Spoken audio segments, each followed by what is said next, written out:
Welcome back to the channel guys. तो lecture को शुरू करते हैं।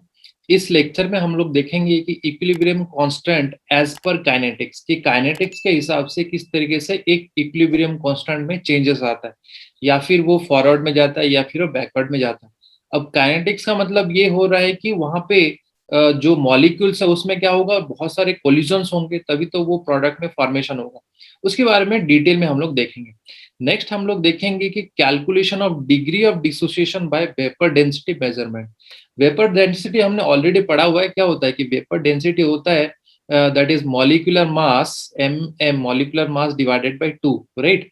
क्योंकि हम लोग गैस की बात कर रहे हैं, तो गैस में क्या होता है, एक वेपर डेंसिटी होता है। तो वेपर डेंसिटी किस तरीके से डीओडी डिग्री ऑफ डिसोसिएशन के साथ रिलेट होता है उसको हम लोग देखेंगे। नेक्स्ट हम लोग देखेंगे कि गिब्स फ्री एनर्जी क्या होता है एंड इक्विलिब्रियम कांस्टेंट में ये किस तरीके से रिलेट होता है। तो लेक्चर को शुरू करते हैं। Let's get started. So guys, हम लोग आ चुके हैं हमारे नेक्स्ट स्लाइड पे, जहाँ पे कि हम डिस्कस करेंगे कि equilibrium constant as per kinetics. Kinetics से किस तरीके से इक्विलिब्रियम में इफेक्ट होता है।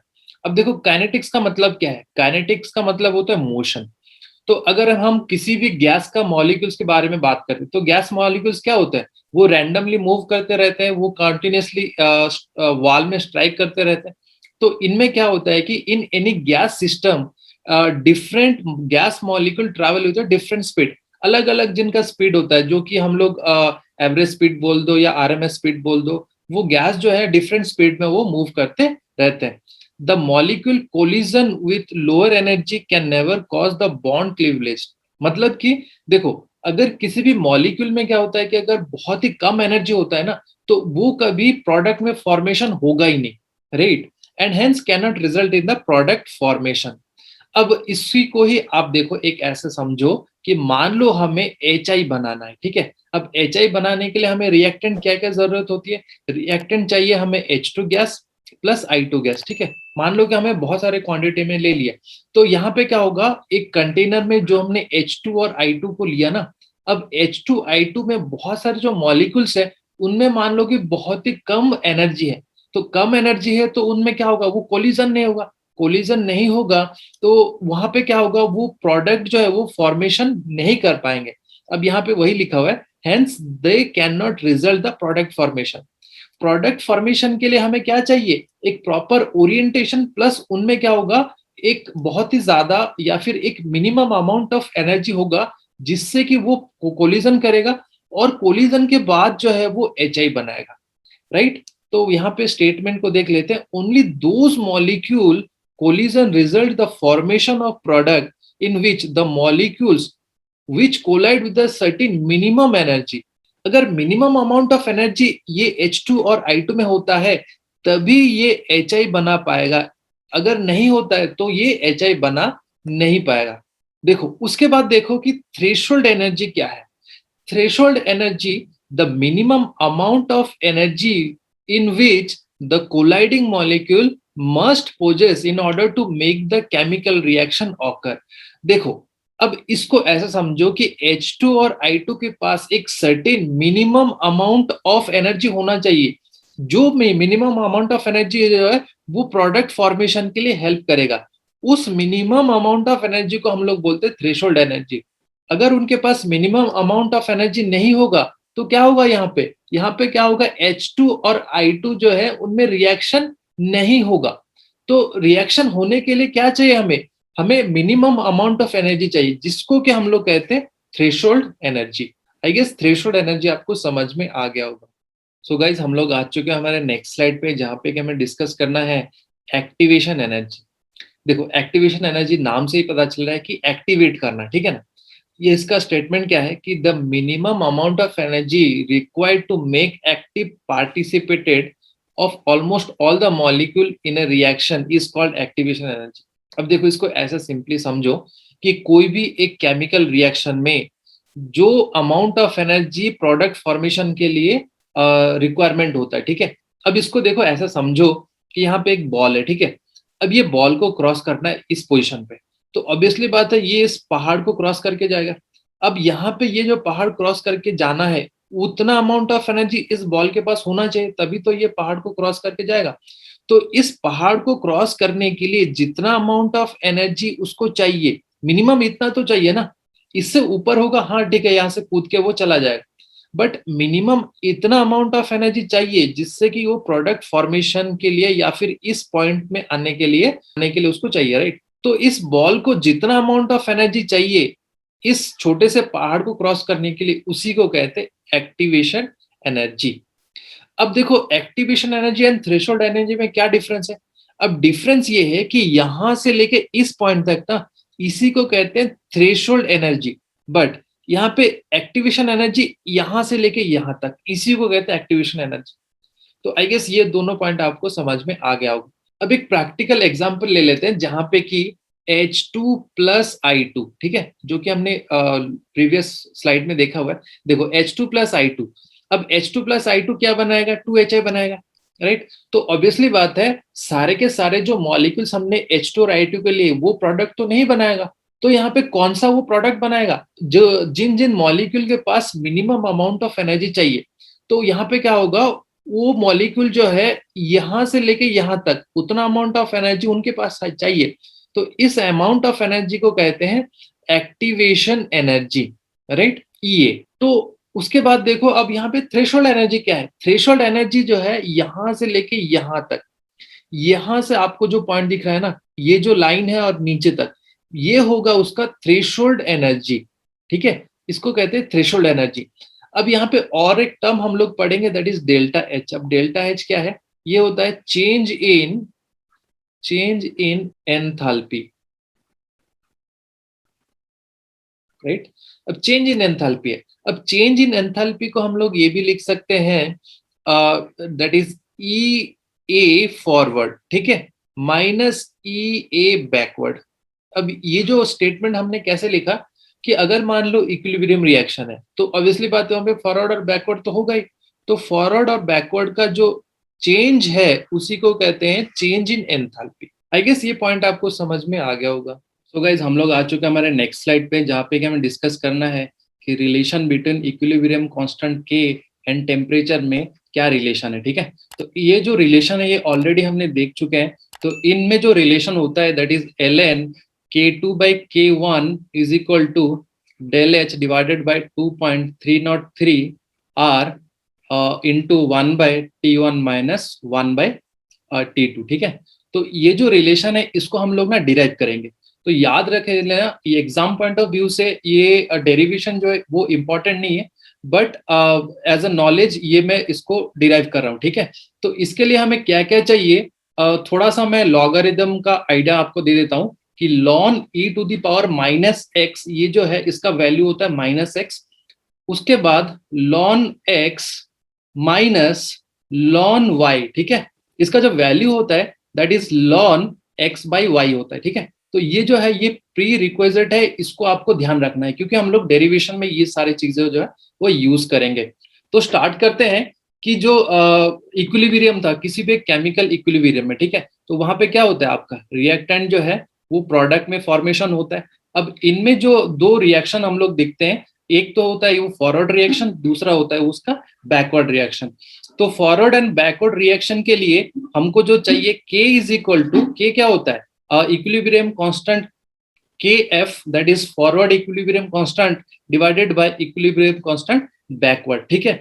तो हम लोग कहां से स्टार्ट करेंगे, हम लोग स्टार्ट करेंगे अरेनियस इक्वेशन से, ठीक है, अरेनियस इक्वेशन। अब अरेनियस इक्वेशन ये बोलता है कि equilibrium constant K is equal to some constant A into e to the power minus e a by r t, ठीक है। अब इसका जो टर्म्स मैं यहाँ पे लिख देता हूँ, A है क्या, A होता है प्री एक्सपोनेंशियल फैक्टर, इसको एक आप कांस्टेंट की तरह मान लो। So A is known as pre exponential factor, ठीक है। और E है क्या, E A is activation energy, activation energy, ठीक है। अब ये जो इक्वेशन है इसको हम लोग थोड़ा एक्सपांड करके जो रेस्ट ऑफ द फॉर्मूला है उसको हम लोग ना डिराइव करेंगे। अब देखो ऑलरेडी हमने फॉरवर्ड और बैकवर्ड रिएक्शन हमने लिख लिया, ठीक है, तो उसी को ही मैं यहाँ पे दो इक्वेशन में डिवाइड करना चाहता हूँ। तो इसी इक्वेशन को थोड़ा सा हम लोग लिखेंगे, फॉरवर्ड के लिए मैं लिख रहा हूं के एफ, ठीक है। K f is equal to a f into e to the power, यहाँ पे एक्सपोनेंशियल है, इसके लिए मैं लिख रहा हूं E F divided by this is are t, ठीक है। अब सेम इक्वेशन अगर मैं बैकवर्ड के लिए लिखना चाहता हूं तो वहां पे क्या होगा, k b is equal to a b e to the power minus E b divided by are t, ठीक है। अब ये ई एफ और ई बी है क्या, ये एक्टिवेशन एनर्जी है फॉरवर्ड और बैकवर्ड के लिए, और ये दोनों जो है वो कांस्टेंट है, ठीक है। उसके बाद हम लोग क्या करेंगे, इन दोनों इक्वेशन को ना डिवाइड कर देंगे, ठीक है। तो अगर इन दोनों इक्वेशन को हम लोग डिवाइड करते हैं तो नेक्स्ट इक्वेशन आएगा k f by k b is equal to a f divided by a b, यहाँ पे देखो ई टू दी पावर, यहाँ पे ये जो कॉन्सेप्ट है ना, इसको मैं एक इक्वेशन में लिख रहा हूं, ठीक है। वो इक्वेशन होगा E to the power minus 1/RT whole into E F minus E B, ठीक है। तो इस इक्वेशन को यहाँ पे थोड़ा मैथ्स इन्वॉल्व हो रहा है, ठीक है। तो उसके बाद देखो एक कांस्टेंट में कांस्टेंट क्या होता है, हमेशा एक कांस्टेंट ही तो होता है, तो उसको मैं लिख रहा हूँ कांस्टेंट के, ठीक है। अब यहाँ पे e f by e b, यहाँ पे देखो यहाँ पे क्या लिखा हुआ है, के लिखा हुआ है, दैट इज के। उसके बाद a f and a b ये दोनों ही कांस्टेंट है, ठीक है। तो इसको मैं क्या लिख रहा हूँ, एक सिंपल एक कांस्टेंट के फॉर्म में लिख रहा हूँ, राइट। और यहाँ पे ई टू द पावर माइनस, अब जो ऑलरेडी हमने प्रीवियस स्लाइड में डिस्कस किया हुआ था, ये जो फैक्टर है ना, this factor is nothing but your del H, right. So यहाँ पे क्या होगा, del H divided by are T, right. तो आई गेस यहां तक आपको इक्वेशन जो है वो समझ में आ गया होगा। अब उसके बाद फर्दर इसको ना थोड़ा सा हम लोग चेंज करेंगे, किसमें चेंज करेंगे, देखो ये जो इक्वेशन है ये एक इक्वेशन के लिए, ठीक है। अब ये जो इक्वेशन हमने डिराइव किया, ये एक रिलेशन बिटवीन के एंड टी है। बट अगर मान लो किसी भी एक टेम्परेचर को हम लोग दो केस में लेते हैं, मान लो कि टेम्परेचर 1 एंड टेम्परेचर 2 पे, ठीक है। तो उसके लिए केस 1 एंड केस 2 लेते हैं, तो उसी के लिए हम लोग यहाँ पे एक्सप्रेशन में अप्लाई करेंगे। मान लो equilibrium constant K1 is equal to A into e to the power del H divided by are T1। एक पर्टिकुलर टेम्परेचर पे ये इक्वेशन हमने किया, वहां पे T1 टेम्परेचर पे उसका जो इक्विलिब्रियम कांस्टेंट है K1, T2 पे उसका जो इक्विलिब्रियम कांस्टेंट होगा, ऑब्वियसली बात है that he will be K2, ठीक है। तो यहाँ पे हम लोग K2 लिख सकते हैं, that is A into e to the power minus del H divided by are T2, right. तो आई गेस यहां तक आपको समझ में आ गया होगा। अब मैं कलर को थोड़ा सा और भी चेंज कर देता हूं ताकि आपको और भी सिंप्लीफाइड वे में समझा सकूं। अब देखो दोनों ही इक्वेशन को हमने लिख लिया, राइट। तो अब मैं यहाँ पे क्या कर रहा हूँ, थोड़ा सा और भी ज्यादा मैथ्स यूज कर रहा हूँ। मैं यहाँ पे क्या कर रहा हूँ, अप्लाई कर रहा हूँ लॉन, ठीक है। लॉन या लॉग जो भी है वो थोड़ा सा वेरिएशन आता है, तो दोनों साइड में अगर मैं यूज करता हूँ, ठीक है, तो यहाँ पे मैं लिखूंगा lawn K1 is equal to, यहाँ पे लॉग या लॉन A इंटू बी होता है, ln A plus ln b. तो यहाँ पे मैं लिख रहा हूं ln A plus ln e to the power minus del H by are T1, ठीक है। उसके बाद ln K2 is equal to lawn A plus ln e to the power minus del h r T2, ठीक है। तो इस दोनों equation में देखो यहाँ पे जो मैंने लिखा ln e to the power minus x, इसका वैल्यू क्या होता है, माइनस एक्स होता है। तो यहाँ पे देखो ये जो कंप्लीट टर्म है ना, इसको मैं कलर चेंज कर रहा हूँ। सो यहाँ पे ये जो कंप्लीट टर्म है ये है एक्स, और यहाँ पे ये भी है एक्स, ठीक है। तो इन दोनों को सिंप्लीफाइड वे में फिर से मैं लिख रहा हूँ। So in this case lon K1 is equal to lawn A minus del H by are T1, ठीक है। और जो नेक्स्ट इक्वेशन होगा lon K2 is equal to lawn A minus del H by are T2, right. तो उसके बाद ना ये इक्वेशन 1, दिस इज इक्वेशन 2। अब देखो यहाँ पे हम लोगों को नेक्स्ट क्या करना है, equation 2 minus equation 1। So equation 2 minus equation 1 करना, ठीक है ना। तो उसके बाद मतलब सिंप्लीफाइड वे में हम लोग लिख सकते हैं ln k2 minus ln k1, ठीक है। अब यहाँ पे इसको मैंने अगर माइनस कर दिया तो यहाँ पे क्या होगा, 2 माइनस 1 करो, ठीक है। सो ये पॉजिटिव है, यहाँ पे नेगेटिव, इसका मतलब ये दोनों जो है वो कैंसिल आउट हो गया, राइट। तो यहाँ पे सिंपली मैं ये वाला टर्म जो है यूज कर रहा हूँ, ठीक है ना। मतलब हाइपोथेटिकली मान लो कि minus ln k2 minus ln k1 यहाँ पे पॉजिटिव हो जाएगा, राइट। तो उसके बाद इज इक्वल टू ये दोनों जो टर्म है वो कैंसिल आउट हो गया, ठीक है। एंड हम लोग क्या यहाँ पे लिखेंगे, this will be plus, right. तो यहाँ पे क्या होगा, del H divided by r, this will be 1/T1 minus 1/T2, right. अब यहाँ पे देखो मैंने क्या लिखा, ln x minus ln y is equal to ln x by y. तो इसको मैं सिंपली ऐसे लिख सकता हूँ, ln k2 by k1 is equal to del H divided by r 1/T1 minus 1/T2, right. तो ये जो ln के फॉर्म में, अब यहाँ पे थोड़ा सा मैं इसको चेंज कर रहा हूँ, अगर मैं log के टर्म में यूज करता हूँ, ठीक है ना। तो ln x is equal to 2.303 log x, ठीक है, ये उसका वैल्यू है। तो अगर हम सिंप्लीफाइड वे में इस इक्वेशन को लिखेंगे तो यहाँ पे अगर आप log यूज करोगे ना, log k2 by k1 is equal to del H divided by 2.303 r 1/T1 minus 1/T2। तो आपको ये जो इक्वेशन है ये याद रखना है, ठीक है ना। यहाँ पे थोड़ा सा मैं करेक्ट कर देता हूँ। सो अगर 2.303 लिखेंगे तो ये लॉग हो जाए।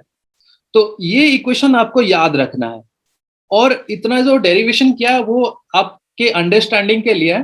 तो ये इक्वेशन अगर याद रखोगे तो आप कोई भी इक्विलिब्रियम कांस्टेंट में अगर आप फॉरवर्ड रिएक्शन या बैकवर्ड रिएक्शन, टेम्परेचर इंक्रीज या डिक्रीज करना, जो कि ऑलरेडी हमने एक्सप्लेन किया हुआ है, तो उसको जरा आप देख लेना, राइट। सो गाइज हम लोग आ चुके हैं हमारे नेक्स्ट स्लाइड पे, जहाँ पे कि हमें डिस्कस करेंगे कि calculation of DOD, degree of dissociation bye vapour density measurement. अगर वेपर डेंसिटी दिया हुआ है, ठीक है, तो उस केस में क्या होगा, किस तरीके से हम लोग रिलेशन को निकालेंगे।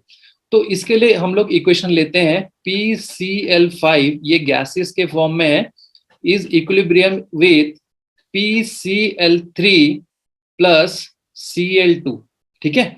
तो ये इक्वेशन में मान लो कि इनिशियली, ठीक है, इनिशियली यहाँ पे PCl5 के 1 मोल्स है और PCl3 के कितने मोल्स रहेंगे, दैट इज 0 0। उसके बाद एट इक्विलिब्रियम, इक्विलिब्रियम पे क्या होगा, PCl5 के जो भी मोल्स है उसमें से अल्फा मान लो उसका DOD है, ठीक है, कुछ मोल्स जो है वो डिसोसिएट हो गया, और कितने मोल्स ऑफ PCl3 बनेंगे, that is also alpha, and Cl2 that is also alpha. तो इस केस में अगर मैं टोटल नंबर ऑफ मोल्स में कैलकुलेट करना चाहता हूँ, तो उस केस में क्या होगा, ऑब्वियसली बात है इन सारे के सारे मोल्स को हम लोग ऐड कर देंगे, क्योंकि जब इक्विलिब्रियम की बात करते हैं तो उस केस में इसके भी मोल्स होंगे, इसके भी मोल्स होंगे और इसके भी मोल्स होंगे। इन that case that will B 1 minus alpha plus alpha plus alpha. तो इसको अगर सॉल्व करते हैं तो टोटल नंबर ऑफ मोल्स यहाँ पे कितना होगा, that is 1 plus alpha, right. तो अगर मान लो कि D एक टर्म हम लोग लिख रहे हैं जो कि डेंसिटी बिफोर डिसोसिएशन, ठीक है, और आफ्टर द डिसोसिएशन उसका जो डेंसिटी है वो हम लोग D लिख रहे हैं। सो D इज आफ्टर, ठीक है, आफ्टर डिसोसिएशन, राइट। तो ये दोनों टर्म्स जो है वो आपको क्लियरली समझ में आ गया होगा।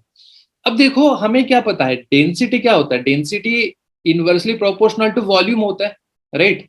तो अगर मैं बिफोर द डिसोसिएशन बोलता हूं तो ये इक्वेशन उसमें इक्वली बैठता है।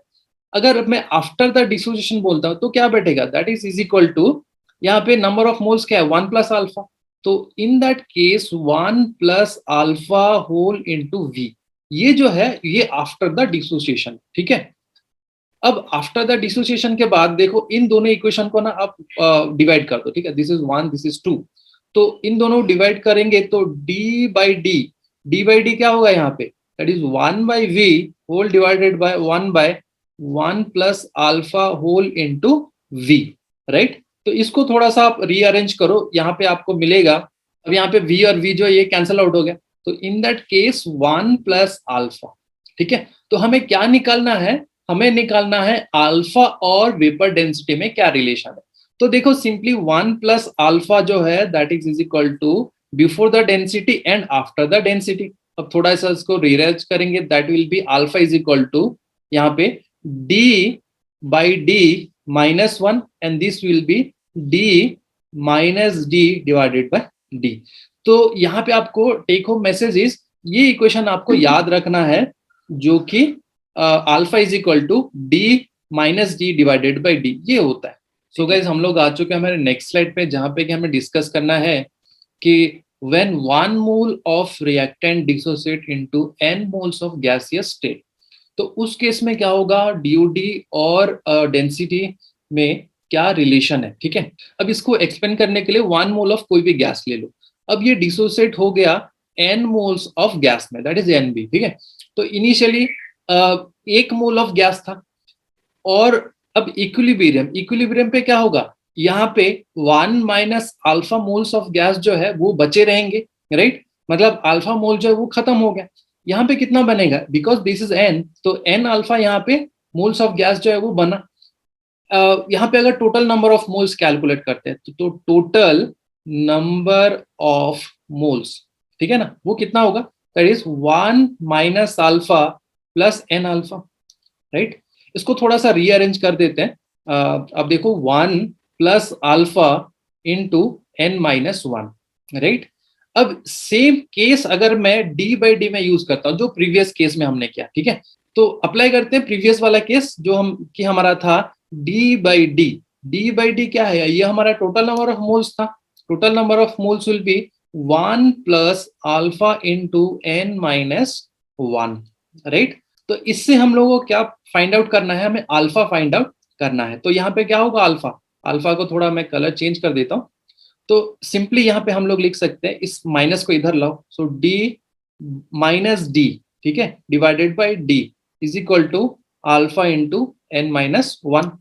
तो जो फाइनल इक्वेशन है alpha that is equal to, यहाँ पे ऊपर है यहाँ पे नीचे आ जाएगा ना, तो d minus d divided by n minus 1 whole into d. तो जो हमें इक्वेशन याद रखना है वो हमें ये वाला इक्वेशन जो है हमें याद रखना है। कब याद रखना है, जब 1 मोल ऑफ गैस जो है वो NB या n मोल्स ऑफ गैस में वो कन्वर्ट हो रहा है। तो उसके सो गाइस हम लोग आ चुके हैं हमारे नेक्स्ट स्लाइड पे, जहां पे हमें डिस्कस करना है last topic of chemical equilibrium. ठीक है, ये जो रिलेशन है ये रिलेशन है Gibbs free energy and equilibrium constant का। अभी गिब्स फ्री एनर्जी क्या होता है, अब देखो यहाँ पे, हालांकि ये जो टॉपिक है ये हम लोग थर्मोडायनामिक्स में पढ़ते हैं, तो यहाँ पे केमिस्ट्री में रिलेशन है, ऑब्वियसली बात है, साइंस में रिलेटेड है ही। ठीक है, तो इसको जरा आप एज अ कॉन्सेप्ट की तरह, एज अ फॉर्मूला की तरह याद कर लेना। जब मैं थर्मोडायनामिक्स पढ़ाऊंगा उस केस में हम लोग डिटेल में डिस्कस करेंगे। तो ये गिब्स फ्री एनर्जी है क्या, ये एक ऐसा थर्मोडायनामिक क्वांटिटी है जहां पे कि the decrease in whole value during the process is equal to the useful work done by the system। अब इसको सिंप्लीफाई में ऐसा समझो कि मान लो कोई सिस्टम है, ठीक है, अभी सिस्टम में कुछ फ्री अमाउंट ऑफ एनर्जी होगा, ठीक है, फ्री एनर्जी। और ये फ्री एनर्जी क्या होता है, जितना वैल्यू डिक्रीज होता है वही वर्क डन होता है, ठीक है, वही सिस्टम जो है वो उस फ्री एनर्जी को यूज करके काम करता है। इसको ऐसे समझ लेना। तो ये जो फ्री एनर्जी है या गिव्स फ्री एनर्जी, उसको हम लोग जी से रिप्रेजेंट करते हैं। ठीक है, अब ये जी अगर वही सेम सिस्टम को अगर हम स्टैंडर्ड स्टेट में लेते हैं, स्टैंडर्ड स्टेट का मतलब ये होता है कि 298 केल्विन एंड 1 एटमोस्फियर, ये जो है ये स्टैंडर्ड स्टेट हुआ।